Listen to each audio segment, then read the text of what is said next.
Hello guys, Greg back with another video.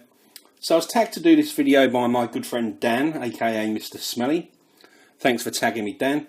If you guys have been following the tag series and you've just found my channel by mistake, please do click the subscribe button. Please click the bell icon next to the subscribe button, and that will just notify you of any new videos that I upload.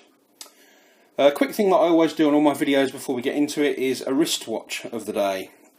So today I'm wearing this beautiful little Seiko 5, reference SNKL23.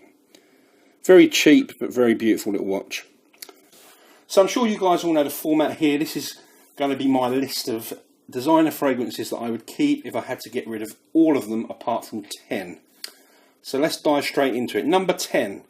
Now a lot of people have picked Acqua di Gio Profumo in their list, and that is a really great fragrance, but this one here I actually prefer just a little bit, and it smells very similar. And this is Perialis 360 Degrees Red, and this one actually smells very similar to the original Acqua di Gio, but it's just got some spices in there, particularly cinnamon, and it just takes it in a slightly different direction, gives it a little bit more about it. This is my summer hot afternoon sitting in the beer garden having a drink fragrance, a real feel good one. And it's my 10th one that I would keep. That is Perialis 360 Degrees Red. So number 9. So I had to have a Chanel fragrance in the list. There could have been 4 or 5. Excuse me. I narrowed it down to Allure Homme and then this one. And this is Egoiste. I'm going to leave a link below for my full review, which will give you much more detailed info on this. But this is an amazing creation with so much going on. Forget Platinum Egoiste. This one's the Don of Chanel's for me. It's woody, floral, spicy. Starts out kind of dirty, almost the same sort of vein as Frederic Maal's Musk Ravageur. Doesn't necessarily smell similar, but the same kind of vibe, that kind of skankiness. But then this one transitions into sandalwood, vanilla, and also cinnamon in there. Beautiful dry down. I love every stage of this fragrance. I think some people won't like the opening, but it's pretty hard to not like the dry down.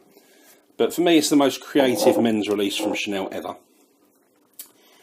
Number 8. So this one is it's a really great cheapie, and I would say, and I've said before, all things considered, in terms of what this one's trying to achieve, it's very close to a 10 out of 10. And this is from Thierry Mugler, or Mugler as the brand is now called, and this is called simply Mugler Cologne. And this one's designed to replicate the smell of a soap that Thierry Mugler smelt when he was in Morocco. I think it might have been when he was a kid, but I'm not quite sure. But it's really sort of aimed at people that don't generally wear fragrances, but just want a nice, clean, fresh, soapy, out of the shower smell. Very good cheap alternative to Creed's original Vetiver. They're very similar, but this one's about, I don't know, an eighth of the price, something like that. But again, I've done a full review on that, and I'll leave a link in the description below. Excuse me, just going to have a sip of water. Number 7.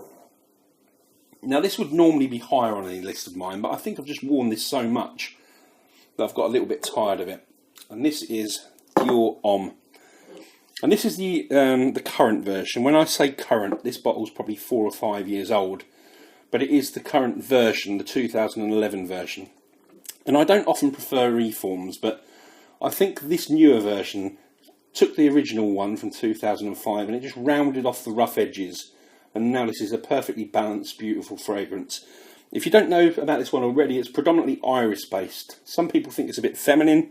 I'd say it's feminine on a lady and it's masculine on a man.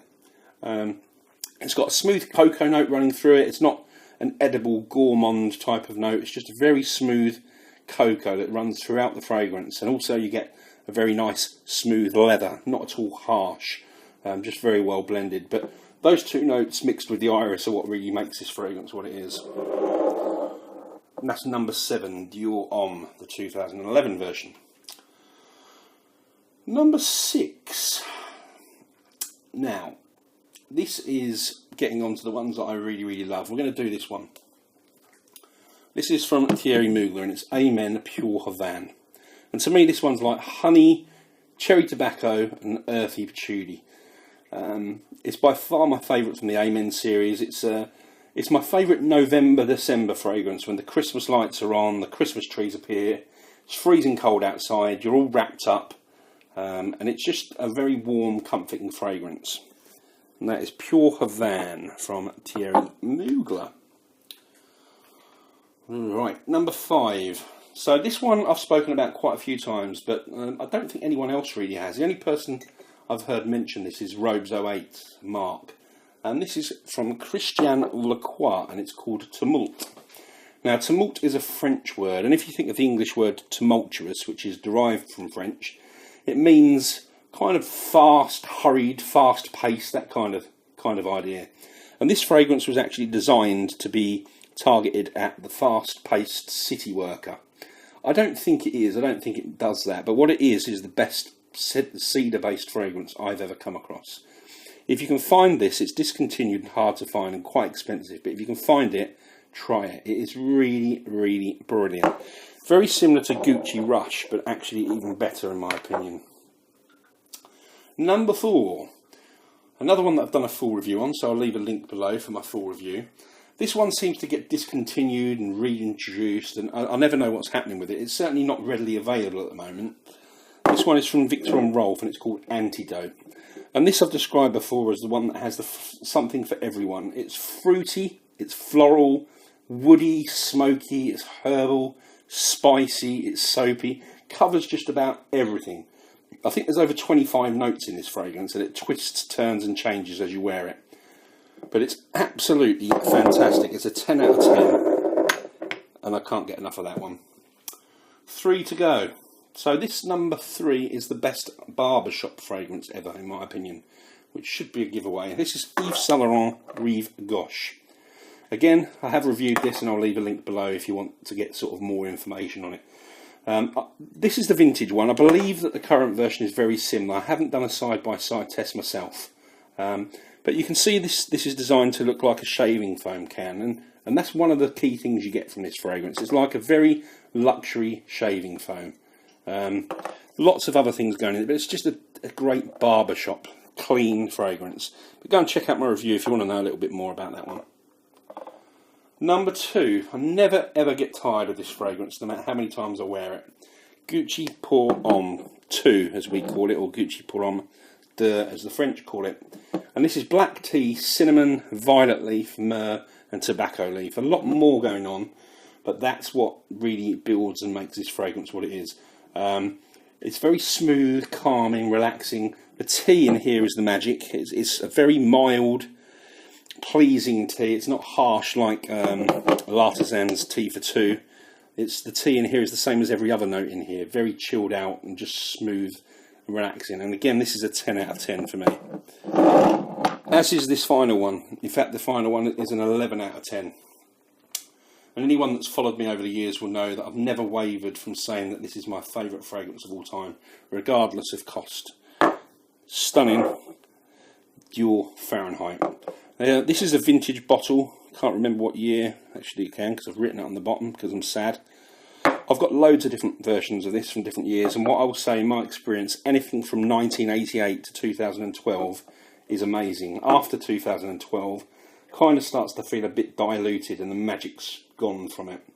If you're new to fragrances and you don't know about Fahrenheit, it's famed for having kind of a petroleum smell. Excuse me, and it really does. It's kind of like greasy oil and petrol mixed with violet leaf, leather and musk. No attempt to describe this one would ever do it justice. I've never reviewed it. I will do one day, but it's just the holy grail for me.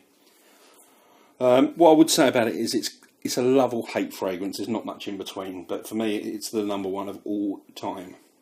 So there you go, guys. That's the end of this. That's my 10 designer fragrances I would keep if I had to lose all the others. Thanks again to Mr. Smelly for tagging me.